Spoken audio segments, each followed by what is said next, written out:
We'd like to invite our viewers to watch the English Chinese news on Đồng Nai Province Essential Television Channel. Permanent Deputy Prime Minister Nguyễn Hòa Bình has just signed a directive on the development of the socio-economic plan and state budget estimates for the year 2026. This directive clearly states that the 2026 state budget revenue estimates must be developed in accordance with current laws and regulations, ensuring accurate, sufficient, and timely revenue collection. It calls for stronger management and anti-tax evasion efforts, effective oversight of emerging revenue sources, aggressive tax debt recovery, and tighter control of tax refunds.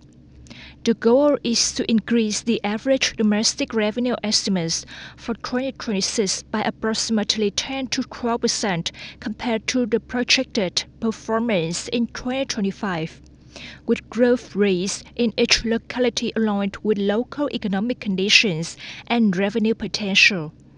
Revenue from import-export activities is expected to rise by an average of 5 to 7% over the 2025 estimates.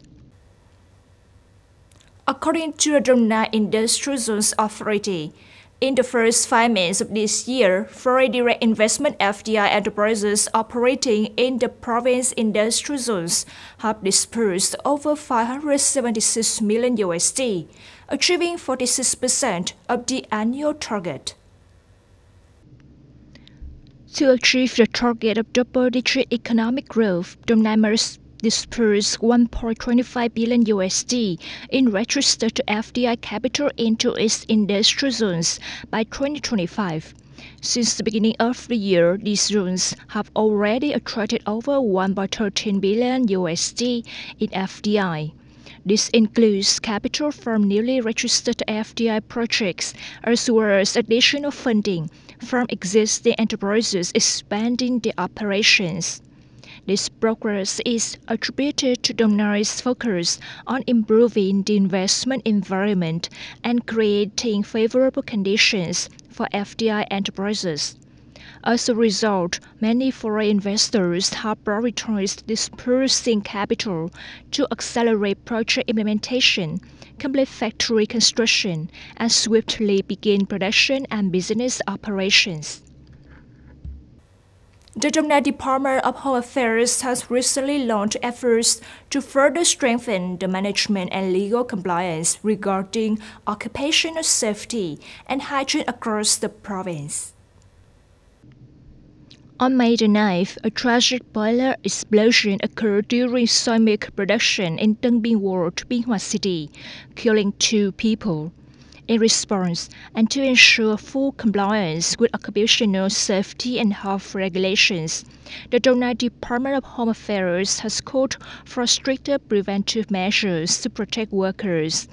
Enterprises are required to enhance internal inspections, assess risk, and implement control measures to eliminate harmful and dangerous factors in the workplace.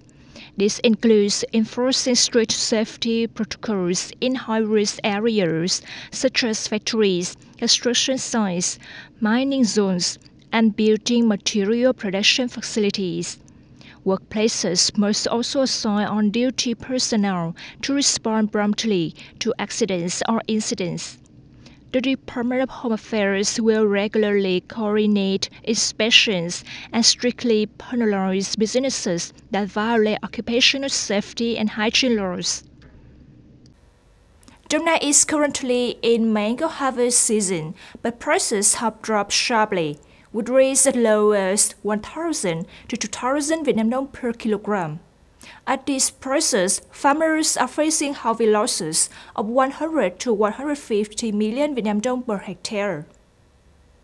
Đồng Nai province has nearly 12,000 hectares of mango cultivation, mainly concentrated in the districts of Xuân Lộc, Tân Phú, Định Quán, Cẩm Mỹ, and Long Khánh City. According to the Đồng Nai Statistics Sub-Department, the province is expected to harvest nearly 119,000 tons of various mango types in 2024. The main markets are domestic consumption and exports to China. However, China has recently tightened its standards on imported agricultural products from Vietnam and other countries. As a result, for Vietnamese mangoes to enter the Chinese market through official channels, they must undergo a strict control process, from production to final distribution. The Ministry of Health is currently seeking public feedback on a draft government decree that proposes special allowance policies for civil servants, public employees, and workers in state-run healthcare facilities.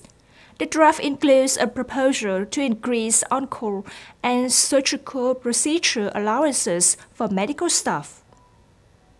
With nearly 15 years of service at Dong Nai Children's Hospital, Dr. Nguyễn Văn Toàn, Deputy Head of the Orthopedic Trauma and Burns Department, has become one of the hospital's most skilled surgeons, successfully performing numerous complex cranial and neurological operations that have saved the lives of many young patients suffering from traumatic injuries. Pediatric brain and nerve surgeries are particularly challenging, often lasting 5 to 6 hours and typically take place late at night. Despite the intensity and skill required, surgeons like Dr. Toàn receive a surgical allowance of only about 125,000 Vietnam dong per procedure. Trauma surgeries often happen at night, especially between 2 and 3 a.m. The allowance is clearly still very low, and this current rate was set about 5 to 10 years ago. On average each month, Ms. Nguyễn Thị Hương Lan, an anesthesia technician at the Department of Anesthesia and Recovery, Dong Nai Children's Hospital, works night shifts 5 to 6 times. The job is demanding and highly stressful. For each night on duty, Ms. Lang and her colleagues receive an additional allowance of just 115,000 Vietnam dong. This is the allowance level for top-tier hospitals, Class 1 and special grade. A lower-level facilities and local health stations, the allowance is even lower. Right now, we receive allowances for night shift surgeries and meals, but the night shift pay is still quite low. If the Ministry of Health increases the overall allowances as expected, both I and all healthcare workers will be very happy. It will be a great motivation for everyone to keep dedicating themselves wholeheartedly. According to a draft decree from the Ministry of Health, proposed allowances will increase by nearly 3 times compared to current regulations. If approved by the government, this would mark a significant shift, helping to improve income levels, retain and attract medical personnel, and ultimately enhance the quality of healthcare services.